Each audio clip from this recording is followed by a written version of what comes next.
was wonderful to have Anne's presentation before this one because it's so complimentary. You know, the haunting thing about the recent American election, as Anne alluded to, was that over 70 million people voted for Donald Trump, including 57% of white Americans. That was 8 million more than voted for him in 2016, implying that somehow what he had represented or what he had done or not done appealed in even greater intensity. And equally haunting were the pluralities, whereby the blue states, with the exception of the handful that we are all watching so closely, Georgia and Pennsylvania, North Carolina and Michigan, but the others went with huge pluralities, the blue states to the Democrats by 30 points, the red states to the Republicans by an equal margin. So this chasm in America is ongoing and as Anne said, is being exacerbated by the actions at the moment of the outgoing Trump administration. But the article that Daisy referenced came about in a kind of quixotic way. I had been asked to write about COVID, but I didn't really feel I had much new to say until I was paddling my kayak around our small island here, when I suddenly started thinking that here we were, whereby a microorganism 10,000 times smaller than a grain of salt had literally commandeered our biology, even as it attacked the connectivity and community and bonds of reciprocity that are for the human species what teeth and claws represent to the tiger. And I thought that COVID wasn't really a story of medicine or public health or morbidity and mortality alone. It was fundamentally a story of culture. So I quickly wrote this essay, sent it to my old friend Jan Wenner, and it came out in Rolling Stone, and it just hit some kind of nerve. It trended for 5 weeks. It had 5 million readers on the website itself, over 680 million social media impressions. I mean, my Wikipedia site, which had been quite moribund with 140 visits a day, suddenly had 4,000 people searching out some information. So it hit this nerve, and some of the critiques of it almost suggested that I was trying to be deliberately anti-American. Nothing could be further from the truth. I chose to become an American. My wife is an American. My children are raised in the United States. All my education came from the States. My own son-in-law is an active duty, an officer in the US Navy. So the article was more like a love letter to the country. You know, the first step of an intervention is when you hold a mirror to the loved one to try to show them what becomes themselves. Only by seeing that can you take the first step on the path of rehabilitation. You know, pandemics have a way of shifting the course of history. The Black Death killed half of Europe, and it led to demand for labor, which raised expectations, which led, of course, to the Peasants' Revolt of 1381, which overthrew a medieval order that had been in place in Europe for over 1,000 years. And I think COVID will be remembered as one of those similar fulcrums in history, a seminal event whose significance only becomes apparent down the road. And I'm not talking about the obvious, the fact that patterns of work and delivery of entertainment may change. I mean, these are trivial things. We'll adapt to them. Human beings are always dancing with new possibilities for life. Fluidity of memory and our capacity to forget are the most haunting traits of our species. They allow us to adapt to any degree of moral or environmental degradation. Financial shadow will cast its way for a while, but unless there's a complete collapse in the financial markets, the economy of the world will continue. But what struck me as most devastating about the COVID pandemic was the absolutely devastating impact it had on the reputation and international standing of the United States of America.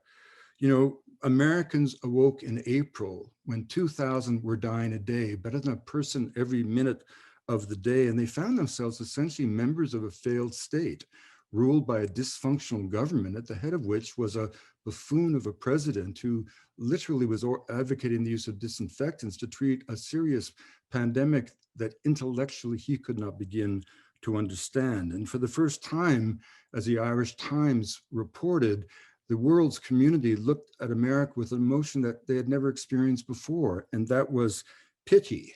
And as American doctors and nurses eagerly awaited the arrival of emergency airlifts of fundamental supplies from China, it's almost as if the hinge of history opened to the age and century. Now, no empire long endures. Every kingdom is born to die. If you think about it, the 15th century belonged to the Portuguese, the 16th to the Spanish, 17th to the Dutch, 18th to the French, 19th to the British. And the British Empire actually reached its greatest geographical extent as late as 1935. But we knew it was in decline. We now know it was in decline by the Diamond Jubilee, and it was certainly bankrupt and bled white by the Great War. And in 1940, America was essentially a demilitarized society. Portugal and Bulgaria had larger armies, and yet within 3 years, 18 million men and women would serve in uniform as America became, as Roosevelt promised, the arsenal of democracy. It's extraordinary to think what America achieved. For every 5 pounds of equipment the Japanese Empire of the Sun got to a frontline soldier, the Americans got 2 tons. We spat out Liberty ships at a rate of 2 a day for 4 years. The record was a ship built from scratch in 15 hours, in 4 days, 15 hours, and 29 minutes. One American factory, Chrysler's Detroit Arsenal, produced more tanks than the entire German Third Reich. Henry Ford's Willow Run plant produced a B-24 Liberator with 1.5 million parts every 2 hours around the clock. We still had enough supplies to send 1 million miles of wiring to the Russians, 500,000 Jeeps, 500,000 trucks, 34 million uniforms. Russian blood beat the Nazis, but Russian soldiers marched into Berlin on boots made in America, 15 million pairs altogether. And in the wake of the war, with Europe and Asia in ashes, America created a dominance of the economy, 6% of the population, 50% of the world's economy, producing 93% of the world's automobiles. And that allowed a truce between labor and capital that gave rise to a kind of a golden era of American capitalism and a vibrant working class, the weekend, whereby a man with limited education could look forward to having a family, buying a home, buying a car, and seeing his children follow him or her into the workplace. And it's not that that was some kind of golden age of America. On the contrary, if you were a woman, if you were gay, if you were a person of color, this was a dark period of American history. But in terms of simple economics, it was a world in which there was more equity. And economically, it resembled Denmark more than it resembled the America of today. Marginal tax rates were over 90%. That didn't mean everybody paid that much, but that was a symbol. The average CEO, like my own father-in-law, who's a CEO of Bell and Howell Company, would have made 20 times that of a white-collared staffer. Today, that discrepancy would be more like 400 times. And in the wake of the war, America never really stood down. Since 2001, we've spent $6 trillion on military adventures. Since the 1970s, China has not gone to war. America has not been at peace. While we've been spending our treasure in foreign engagements, China has built its infrastructure, pouring more cement every 3 years than America did in the 20th century. And this sort of chasm between those who have and those who have not came about in the wake of a war in which we celebrated the individual with iconic intensity. It was sort of the sociological equivalent of splitting the atom. It gave for great mobility and individual freedom at the cost of community. And so today we have a situation where the top 1% have $30 trillion of assets, where the bottom half of Americans have more debt than assets. The top 3 richest Americans control more wealth than the poorest, 160 million. And COVID revealed this chasm of American society.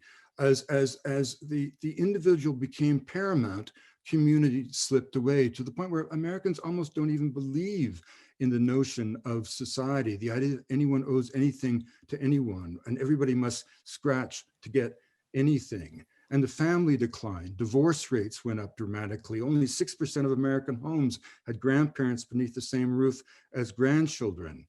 The average youth by the age of 18 has spent 2 years watching a video screen, contributing to an obesity epidemic so severe that the Joint Chiefs of Staff have called it a national security crisis. America consumes 2/3 of the world's antipsychotic drugs, and the leading cause of mortality for those under 50 is no longer car accidents, but rather opioid addiction. And so the country that somehow had made fighter planes by the hour couldn't make masks or fundamental tools, cotton swabs. The country that defeated polio and smallpox was led by a president advocating the use of disinfectants. A country that celebrated the free flow of information and the power of education as the core of democracy found itself ranked 45th when it came to press freedom. And I could name you 11 American cities that are not able to graduate even half of their high school classes. And the myths of America, the moral charters of America came called into question. Receiving the huddled masses of the world, well, it was never easy to come as an immigrant to America. Everybody had to claw ashore, but they made landfall. And for Americans to build a wall along the southern border and turn away desperate mothers and separate children from families, that's not an economic and political folly. It's actually an act of treason, because treason isn't just when you give secrets to your enemy. It's when you betray the moral charter and foundations of your own people. Freedom has come to mean in the States the right to own a personal arsenal of weaponry, and that trumps even the safety of children. 346 kids and teachers have been shot in schools in the last decade alone. And there's almost a sort of sense of no longer a benign purpose. You know, when Americans deny science and they flock to the beaches and convention halls, you know, that's not a gesture of freedom or strength. It actually shows the weakness of a people who lack the stoicism to endure the epidemic or the fortitude to defeat it. When 70 million people, as Anne suggested, decide to vote their grievance, and indulge their own petty concerns, clearly electing someone transparently incapable of doing the job, whose only credentials for the job are his willingness to validate their hatreds, to target their enemies, real and imagined. What you're actually seeing there is a sign of true decadence, because in a vibrant, dynamic democracy, nobody votes their grievances. No one votes their indulgences. They vote for the good of the collective, to vote the good of the country, and indeed the world. And I tried to put this in perspective from a Canadian point of view for my friends in the United States in this article. And look, Canada is no perfect place, but we responded to the COVID crisis in a remarkable way. In part because we still have faith in our institutions. You would never have a Canadian politician run against Ottawa. That would be an act of psychotic delusion. Ottawa is who we are. That's the heart of our democracy. And Canadians still have a sense of a certain collective well-being. Our notion of wealth is not the currency accumulated by the lucky few, but rather the strength of social relations and the bonds of reciprocity that link all people in common purpose. We have respect for institutions, our healthcare system in particular, that again is focused on the collective, not the individual, and most assuredly not the private investor who views every hospital bed as a rental property. And on July 30th of this summer, when American rates of COVID infection nearly topped 60,000, reaching 59,629, which at the time seemed astronomical, and now it's been dwarfed by local numbers of 160 up to 200,000 a day. On that very day, here in British Columbia, metropolitan population, an Asian city in Vancouver, dozens of flights coming in from the Far East and China every day, 3 hours up the road from Seattle, where the pandemic landed in North America. On the same day that 60,000 cases were announced in the United States, in all of British Columbia, in all of our hospitals, there were just 5. And I tried to explain why that might be the case. And I used an analogy or an allegory, really, of getting your groceries at Safeway. Now, when you get your groceries at Safeway in the United States, almost anywhere, we all know there's a kind of a chasm, a social chasm, and a racial chasm, an economic chasm, an educational chasm, a class chasm between you and the checkout person that is almost unbridgeable. But when you get your groceries at any Safeway in Canada, you don't feel that separation. You may not feel a peer, but you feel part of a bigger community. And for the reason for that is very simple. You know that the checkout clerk knows that you know that they're getting a living wage because of the unions. And you know that they know that probably your kids go to the same neighborhood public school, schools that aren't funded by property taxes in affluent neighbors that benefit the children of the wealthy, but by block grants from the government that give every kid equal access to higher education. And more critically, you know that they know that you know that if their kids get sick, they will get exactly the same medical care as not only your kids, but the Prime Minister's kids. And those three strands woven together become the social fabric of Canadian social democracy. And let me just close with one personal tale. When my mother was 85 years old, she got a headache at 11 o'clock in the morning, living alone in an apartment in the city of Victoria. By 2 o'clock, she was being prepped for emergency neurosurgeon. And that day, her life was saved by a Canadian immigrant. And remember that in Canada, immigration is celebrated. Half the population of our biggest city, Toronto, is not only of different ethnic origin than the Irish and Scots who settled the country originally, but their half were literally born outside of the country, including the man who saved my mother's life. Now, that same day, when my sister and I got to the ICU, the other bed in the unit was occupied by a small girl from a farming Mennonite family from Manitoba. All the family were around them. And my sister and I were thinking, you know, we could have paid for this procedure. My sister's a lawyer, I've done well. But that family in any other jurisdiction, certainly in the States, may well have faced a choice between the well-being of the family and the health and safety and life of the child. And we in Canada simply say that is not a choice that any citizen should have to make in a proper democratic, civilized society. Now, in Canada, in Victoria rather, our fanciest hotel, the Empress, has a policy that any Canadian family member with a family member in an intensive care unit at any of the hospitals in the city gets a free room for the night. So after the nurses kicked us all out, the two families roared down to the Empress Hotel together, and we all gathered in a legendary bar called the Bengal Lounge. And of course, the Mennonites don't drink, so I bought them juice or tea or coffee, whatever they wanted. And my sister had a glass of wine and I had a beer. And then we did a toast. And we didn't toast our loved ones who had survived that day, much as they were in our hearts. And we didn't even toast that genius of an immigrant Indo-Canadian doctor who had saved their lives. We toasted our country because it was our country and our solidarity as a people that allowed this moment to happen. Two families from totally different ends of the political, economic, educational, religious spectrum, geographical spectrum, bound together in grace and gratitude. And for us, that is the perfect expression of our muted patriotism, not flag-wrapped jargon and excitation, but the quiet understanding that we live in a place where our mood and our solidarity is created by the mystique of our landscape, where the weight of the North hovers in the imagination of Canadians, where we live still in a place of consilience and cooperation, not a perfect place, but the kinds of bonds that social democracies has. It's also often said that social democracy will never work in America, and that may well be true. But if so, it's a tremendous indictment because in ways America, through the New Deal, invented the concept of social democracy.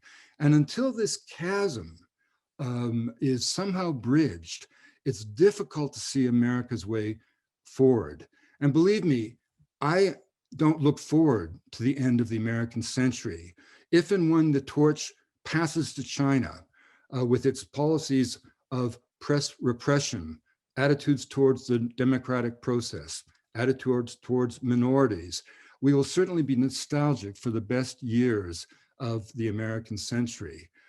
American ideals through Monroe and Madison and Jefferson and Lincoln inspired millions around the world. When Donald Trump said blithely that one day the virus will simply disappear, he had in mind COVID-19, but unfortunately, he may well have been talking about the American dream.